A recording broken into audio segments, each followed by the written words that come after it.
कल कुमाऊं दौरे पर आएंगे प्रधानमंत्री मोदी। पिथौरागढ़ में 4,200 करोड़ की योजनाओं का करेंगे शिलान्यास, लोकार्पण। आदि कैलाश और जागेश्वर धाम के भी करेंगे दर्शन।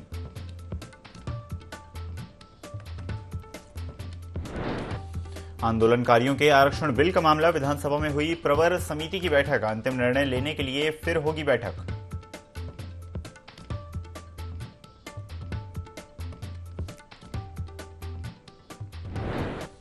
बद्रीनाथ धाम पहुंचे क्रिकेटर सुरेश रैना। पूजा अर्चना कर लिया भगवान बद्री विशाल का आशीर्वाद। श्रद्धालुओं की सुरेश रैना के साथ सेल्फी लेने की लगी होड़।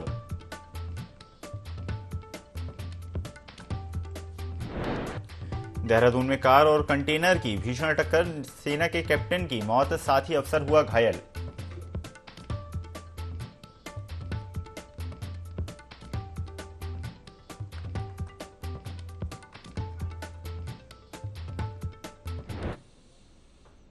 नमस्कार, स्वागत है आपका IND 24 में। मैं हूं आपके साथ ईसा अहमद। 12 अक्टूबर को प्रधानमंत्री नरेंद्र मोदी के एक दिवसीय दौरे को लेकर मुख्यमंत्री पुष्कर सिंह धामी ने पिथौरागढ़ पहुंचकर समीक्षा बैठक की। उन्होंने स्पोर्ट्स स्टेडियम जनसभा स्थल का निरीक्षण किया। भाजपा कार्यालय में सांसद अजय टम्पा, मंत्री गणेश जोशी, भाजपा पदाधिकारियों समेत जनपद भर से आए कार्यकर्ताओं के साथ बैठक का आयोजन किया गया। दौरे को लेकर जिला प्रशासन के अधिकारियों से भी जानकारी ली गई। मुख्यमंत्री पुष्कर सिंह धामी ने बताया कि पीएम मोदी के आगमन के लिए पूरा उत्तराखंड प्रतीक्षा में रहता है और इस बार भी खुशी का माहौल है। उनके प्रधानमंत्री बनने के बाद उत्तराखंड का तेजी से विकास हुआ है।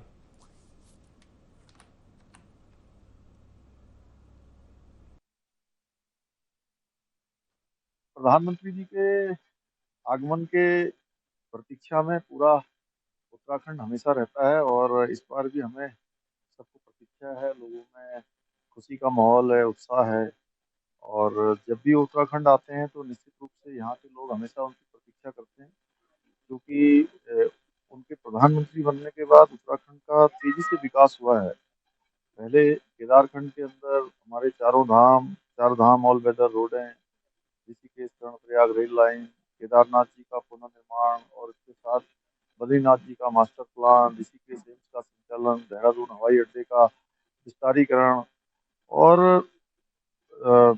हेमकुंड और केदारनाथ दोनों जगह के लिए रोपवे का शिलान्यास, ये सारे काम तेजी से हुए हैं। केदारखंड जिस प्रकार से विकास की गंगा वहाँ बही है, विकास हुआ है, लोगों के लिए सुविधा हुई है, पूरे देश भर के आने वाले तीर्थ यात्री एक अच्छा अनुभव लेकर जाते हैं। उसका परिणाम है कि आज चार धाम यात्रा में 47 लाख का आंकड़ा इस वर्ष की यात्रा का अभी तक का हो गया है और यात्रा अभी 1 माह 10 दिन बची हुई है।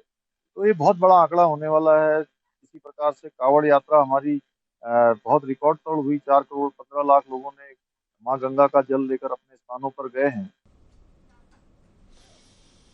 राज्य आंदोलनकारियों के आरक्षण देने के मामले को लेकर गठित प्रवर समिति की विधानसभा में बैठक हुई।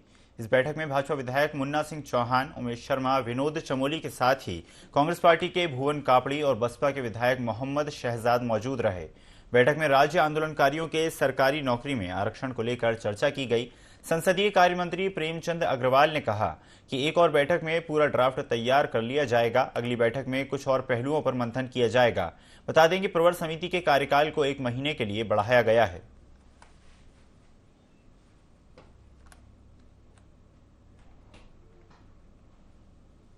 प्रवर समिति की बैठक आप जानते हैं कि परसों कोरम होने के बाद जो हमारे विपक्ष के साथीगण नहीं आए थे, मैंने स्थगित की थी, क्योंकि एक ऐसा विषय है जिस पे हम सभी की सहमति होनी चाहिए।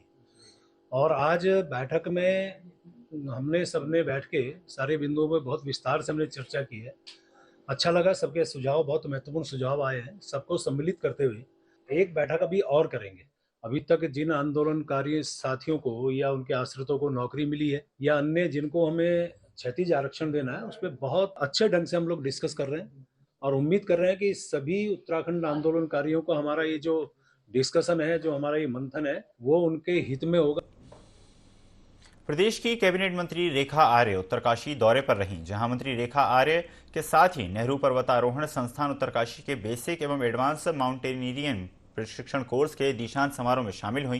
दीक्षांत समारोह में एडवांस माउंटेन इंजीनियरिंग कोर्स में 175 और बेसिक कोर्स के 279 प्रशिक्षु सम्मिलित हुए। मंत्री रेखा आर्य ने प्रशिक्षु पर्वतारोहियों को संस्थान का बैच प्रदान कर शुभकामनाएं दी और कहा कि परंपरागत पेशे से हटकर इन बच्चों ने पर्वतारोहण जैसे साहसिक क्षेत्र को चुना है जो उत्साहवर्धक है एवं सराहनीय है। उन्होंने कहा कि देश की प्रथम माउंट एवरेस्ट महिला विजेता वछेंद्री पाल ने इसी संस्थान से प्रशिक्षण लिया था, जो आज दुनिया की तमाम ऊंची चोटियों को फतह कर देश का मान बढ़ा रही हैं। उन्होंने प्रधानाचार्य कर्नल अंशुमान भदौरिया के योगदान की सराहना की।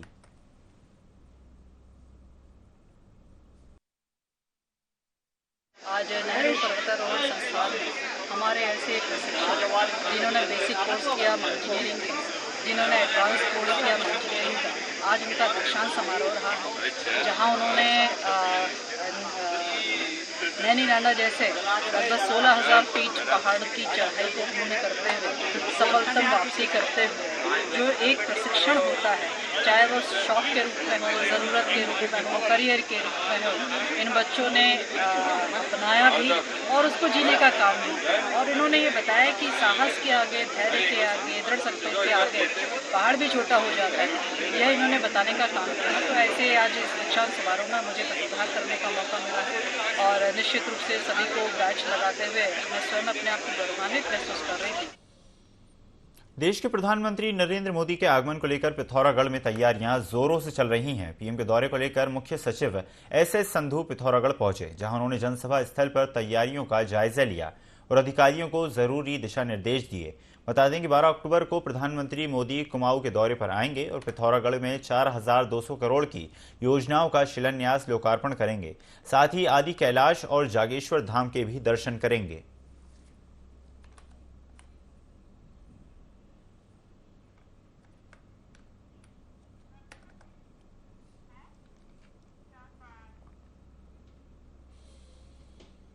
भूबैकुंठ नगरी श्री बद्रीनाथ धाम बद्रीनाथ में बदले मौसम के मिजाज के चलते ठंड और ठिठुरन बढ़ गई है। बावजूद इसके श्रद्धालुओं की आमद बढ़ती जा रही है। इसी बीच धाम में वीवीआईपी अतिथियों के आने का सिलसिला जारी है। नेपाल के विदेश एवं वित्त मंत्री रह चुके पशुपति शमशेर जंग बहादुर राणा ने भगवान बद्री विशाल के दर्शन किए। बीकेटीसी उपाध्यक्ष किशोर सिंह पवार ने उनका स्वागत किया। नेपाल के पूर्व मंत्री के साथ पत्नी राधा रानी उषा राजे सिंधिया एवं पूर्व पुत्री उर्वशी राजे तथा लक्ष्मी देवयानी राणा भी बद्रीनाथ पहुंचे। इस अवसर पर प्रभारी अधिकारी अनिल थ्यानी, सहायक अभियंता गिरीश देवली, मंदिर अधिकारी राजेंद्र चौहान आदि मौजूद रहे।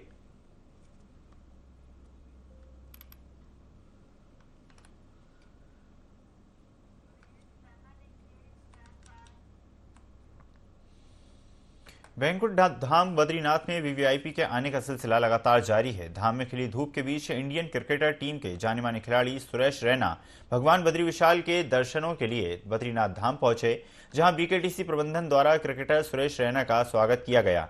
इसी बीच श्रद्धालुओं में सुरेश रैना के साथ सेल्फी लेने की होड़ भी देखी गई।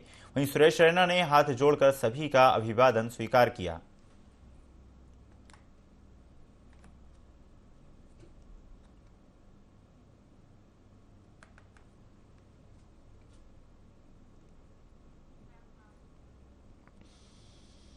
देहरादून से मसूरी जाना काफी आसान हो गया है, क्योंकि उड़ान योजना के तहत अब यात्री हेलीकॉप्टर से मसूरी की सैर कर सकेंगे। इस दौरान डीजीसीए सचिव सी रविशंकर ने बताया कि उड़ान योजना के तहत मसूरी में भूमि का चयन किया जा रहा है। इसके लिए एक विभाग से भूमि ली जा रही है। जैसे ही ये काम पूरा होगा, ये सेवा जल्द ही शुरू की जाएगी।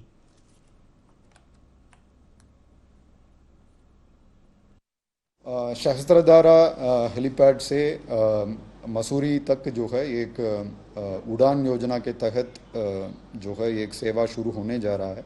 उसके लिए अभी हम लैंड के संबंध में किसी विभाग से जो है हम एनओसी का अभी अपेक्षा कर रहे हैं। तो वो जो है लैंड का स्थिति जैसे ही सॉल्व हो जाएगा तो बहुत जल्दी जो है वो देहरादून टू मसूरी उड़ान योजना के तहत वो हेली सेवा भी शुरू हो जाएगी। उत्तराखंड की धामी सरकार भले ही स्वास्थ्य सुविधाओं को लेकर बड़ी बड़ी बातें कर रही हो, लेकिन जमीनी हकीकत कई बार कुछ और ही देखने को मिलती है। कर्णप्रयाग में स्वास्थ्य विभाग के खिलाफ हो रहे प्रदर्शन ने प्रदेश सरकार के दावों की पोल खोल दी है। उपजिला अस्पताल कर्णप्रयाग के डॉक्टरों पर लापरवाही का आरोप लगाते हुए लोगों ने एसडीएम के माध्यम से मुख्यमंत्री को ज्ञापन भेजा। दरअसल बीते दिनों उप जिला अस्पताल कर्णप्रयाग में डेंगू से हुई एक युवती की मौत का मामला अभी शांत नहीं हुआ था कि बीते दिन एक महिला की उपचार के बाद मौत हो गई, जिससे गुस्साए लोगों ने कर्णप्रयाग तहसील में जाकर प्रदेश सरकार और स्वास्थ्य विभाग के खिलाफ जमकर प्रदर्शन किया और मांग की कि दोनों मौतों की उच्च स्तरीय जांच कर रिपोर्ट को सार्वजनिक किया जाए और दोषियों के खिलाफ कार्रवाई की जाए। प्रदर्शन कर रहे लोगों ने सिमली में बने महिला बेस अस्पताल के जल्द संचालन की मांग भी की।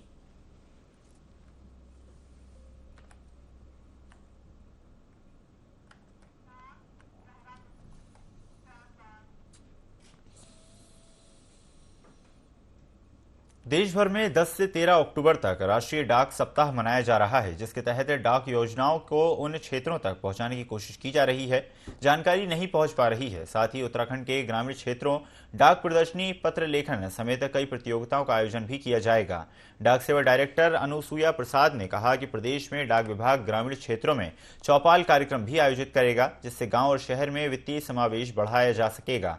उन्होंने बताया कि हाल ही में डाक विभाग ने नगर निगम क्षेत्र में नए डाकघर स्थापित किए हैं, जबकि 18 अलग अलग जगह पर डाकघर निर्यात केंद्र भी खोले गए हैं।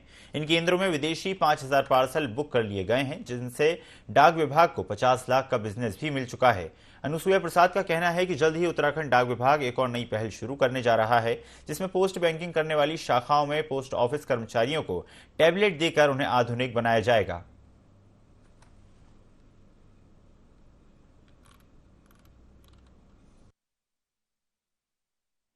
हम लोग स्टेट गवर्नमेंट के साथ मिल करके और एक नए प्रोग्राम डाक कम्युनिटी डेवलपमेंट प्रोग्राम यानी कि डाक चौपाल जो हमने नाम दिया है इसको लोकली, इसके माध्यम से हम लोग स्टेट गवर्नमेंट के विभिन्न निकायों के साथ मिल करके और लोगों तक अपनी योजनाओं को पहुंचाने के लिए, साथ ही साथ लोगों तक जो है डाक सुविधाएं उनके घर पर जाकर मुहैया कराने के उद्देश्य से हम लोग विभिन्न प्रकार के कैंप और मेला इत्यादि ये सब लगा रहे हैं आज की डेट में। उत्तरकाशी में स्वर्णकार संघ ने बाहरी राज्य के स्वर्णकार व्यापारियों पर संदेह करते हुए विरोध जताया है। संघ से जुड़े लोगों ने बताया कि पिछले कुछ सालों में बड़ी संख्या में अन्य प्रदेश के स्वर्ण व्यापारी यहां बड़े तेजी से अपना व्यापार फैला रहे हैं। ये कौन है और कहां से आए हैं इसका किसी को पता नहीं है, जिससे यहां के लोगों के साथ कभी भी बड़ी धोखाधड़ी हो सकती है। फिलहाल स्वर्णकार संघ ने पुलिस से कार्रवाई की मांग की है।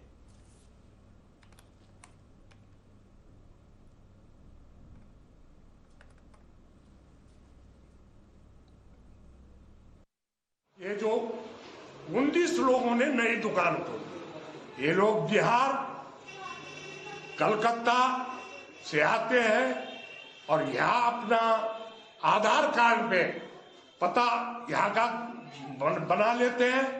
जब पुलिस प्रशासन इनके पास जाती है तो कहते हैं कि हम तो स्थानीय हैं। और हमारी मांग ये है, हमने एसपी साहब से भी यही मांग रखी कि इनका जो जिला तहसील जहां से भी हो उनका वहां से सत्यापन ही कराया जाए, तब तक इनको दुकान न खोलने दी जाए। जो लोग बहुत पुराने बैठे हुए हैं, जिनकी यहाँ मकान है, दुकान है, उनकी पूरी गारंटी होती है, वो भाग के कहाँ जा सकते हैं। इनसे अपना जो भी गहना बनाना है उनसे व्यापार करें और इन लोगों के बैठ। देहरादून की वसंत विहार थाना पुलिस को बड़ी कामयाबी हाथ लगी है। पुलिस ने देह व्यापार का पर्दाफाश करते हुए 4 लोगों को गिरफ्तार किया है। एसपी सिटी सरिता डोभाल ने बताया कि सूचना के आधार पर वसंत विहार इलाके में पुलिस ने छापेमार कार्रवाई की और 3 पुरुष और 1 महिला को गिरफ्तार किया है। साथ ही बताया गया कि घटनास्थल से आपत्तिजनक वस्तुएं भी बरामद की गई हैं।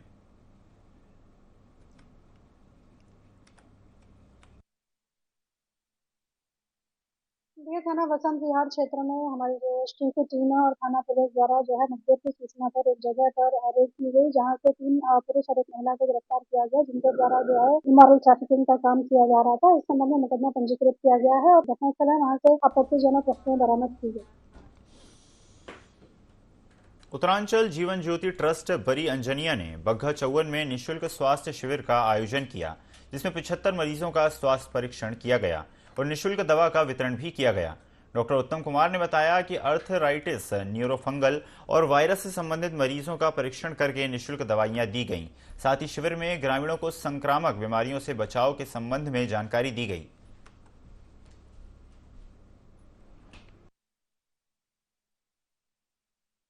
अंचल जीवन ज्योति ट्रस्ट के माध्यम से उनको पहले धन्यवाद कहूँगा कि उनके माध्यम से आज कैंप बग्घा चौवन में लगाया गया, जिसमें हमने आर्थराइटिस, वायरल, उल्टी दस्त के मरीज़ देखे और कुछ फंगल के पेशेंट मिले और कुछ ऐसे पेशेंट थे जिसमें कान की प्रॉब्लम थी, सुनाई कम दे रहा था और उसमें खुजली वगैरह हो रही थी, तो उनको हमने परामर्श दिया कि आप ENT डॉक्टर को दिखाएं।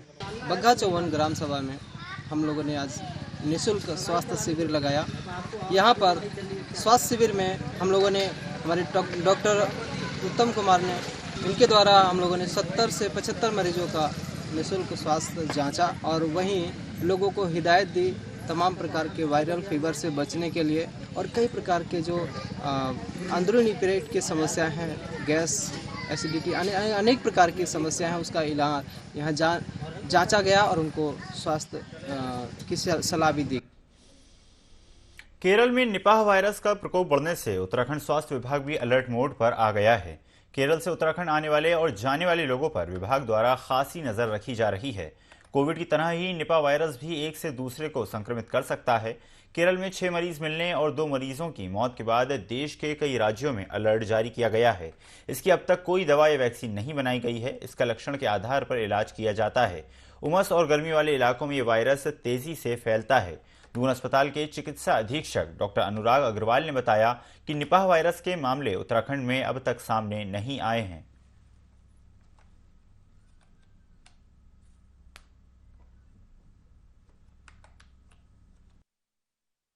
निपाह वायरस के बारे में ये पहले भी कई बार इंडिया में आ चुका है, तो 2001 से लेकर अभी तक 6 बार ये आ चुका है और ये उसी एरिया में ही कंटेन रहा है।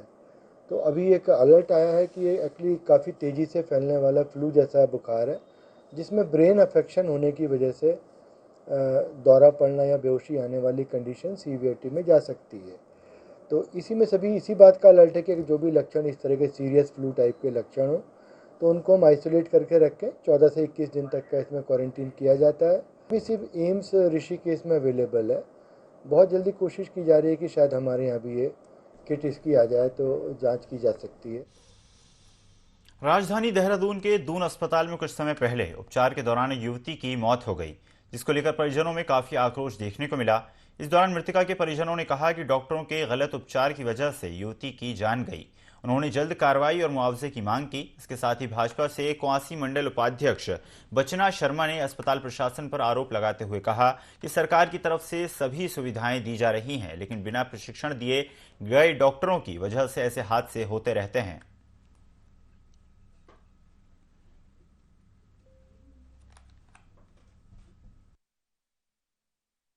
मेरी बहन को जो सरकार की तरफ से जो SDM ने लिखित रूप में दे रखा है कि मुआवजा मिलना चाहिए और परिवार में एक को नौकरी मिलनी चाहिए, और जिन्होंने मेरी बहन के साथ ये 302 का केस हो गया है उनको सजा चाहिए। मैं तब तक चुप नहीं बैठूंगा, मैं तब तक चुप बैठने वाला नहीं हूं जब तक मेरी बहन को इंसाफ नहीं मिलेगा। और अभी तो मेरे साथ 100 आदमी हैं, कल को 1000 भी आ सकते हैं। सरकार को तुरंत एक्शन लेना चाहिए इस बात पे।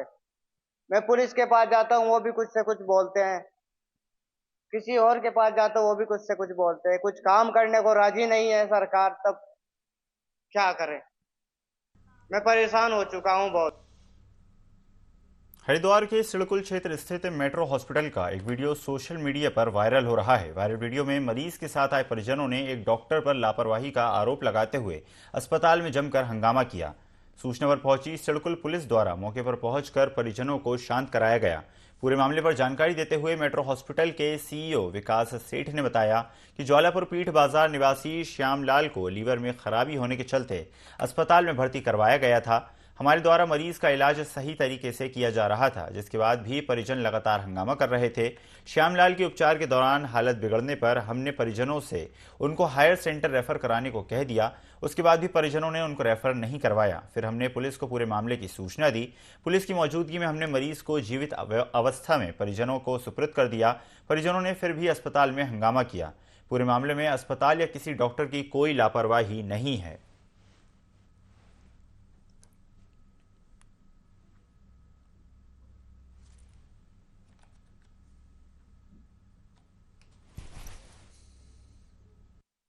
पेशेंट जब हमारे पास आया वेरी क्रिटिकल कंडीशन में था, SV is very low, TLC is very low and उसकी जो आरबीसी एंड अदर रिपोर्ट्स काफ़ी ख़राब थी। हमारे पास सीधा पेशेंट आया एंड आईसीयू में रहा हमारे पास पेशेंट, और patient day to day recovery भी किया।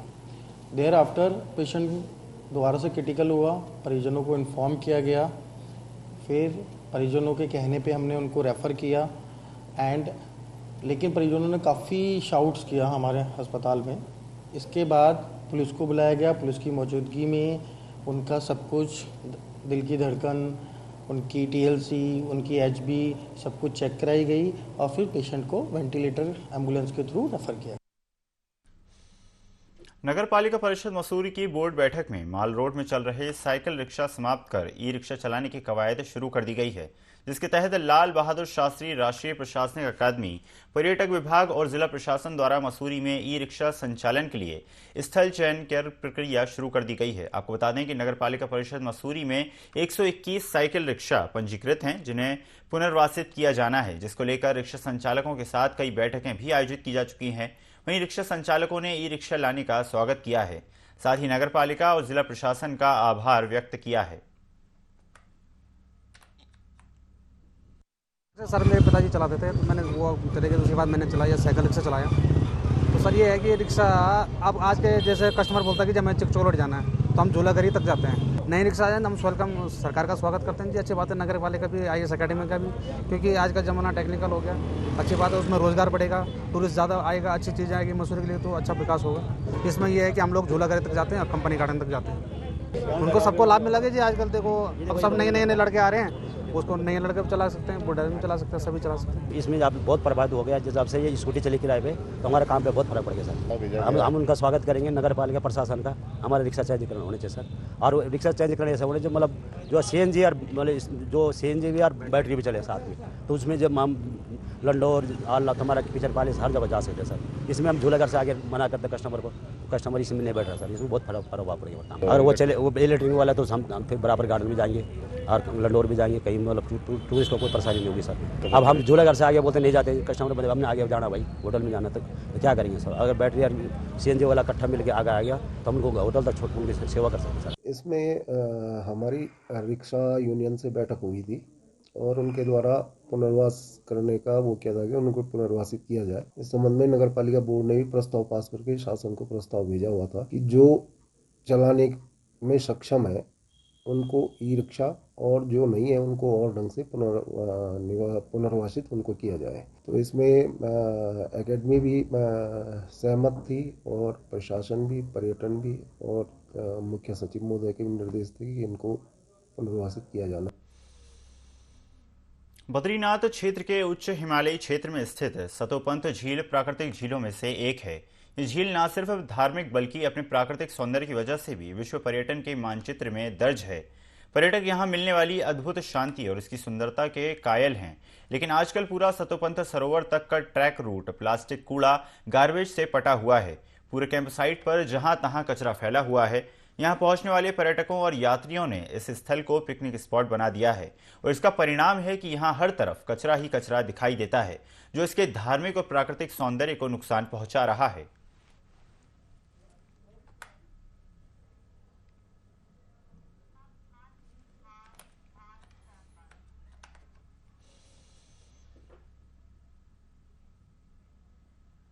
उत्तरकाशी जिले की गंगा घाटी में लाल धान की खेती को बढ़ावा देने के प्रयास फलीफूट हो रहे हैं। आपको बता दें, इस मुहिम को शुरू करने के लिए जिलाधिकारी अभिषेक रोहेला ने खुद खेतों में उतरकर ग्रामीणों के साथ जुताई और रुपाई की। अब फसल तैयार होने के बाद लाल धान की पैदावार के नतीजे नई उम्मीदों को जगा रहे हैं। इससे उत्साहित किसानों ने पहली उपज को बीजों को सहेज कर रखा है और अगली खरीफ की फसल में लाल धान की खेती करने का इरादा किया है। बता दें कि जिले की यमुना घाटी में परंपरागत रूप से बड़े पैमाने पर लाल धान की खेती की जाती है। इन इलाकों में लाल धान की सालाना उपज करीब 3000 टन है।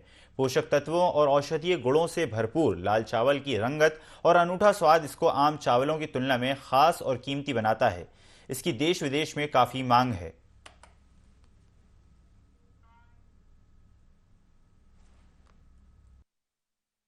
जो हमारी जो और ये धान था, ये ठीक नहीं हुआ, पता नहीं ये ज़्यादा बारिश के कारण से ये पता। लाल धान ये ठीक हुआ, जो हमने लिया था ये पहले जिसको लगाते थे, इस बार हम उसको नहीं लगाएंगे क्योंकि वो हो ही नहीं इस बार। लाल धान का जो क्षेत्र है वो मुख्यतः पुरोला और रवाई घाटी का ही क्षेत्र तक सीमित था अभी तक।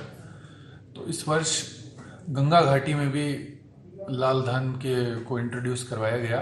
450 किसानों को 200 हेक्टेयर भूमि में लाल धान लगाने के लिए प्रेरित किया गया और उनको इनपुट्स प्रदान किए गए। इसके फलस्वरूप जो अभी औसत आंकड़े निकल के आए हैं धान की उपज के, वो लगभग 40 क्विंटल प्रति हेक्टेयर से अधिक की पैदावार वहाँ आ रही है। और साथ ही साथ जो लाल धान है इसका भाव कृषक को काफ़ी अच्छा मिलता है मार्केट में।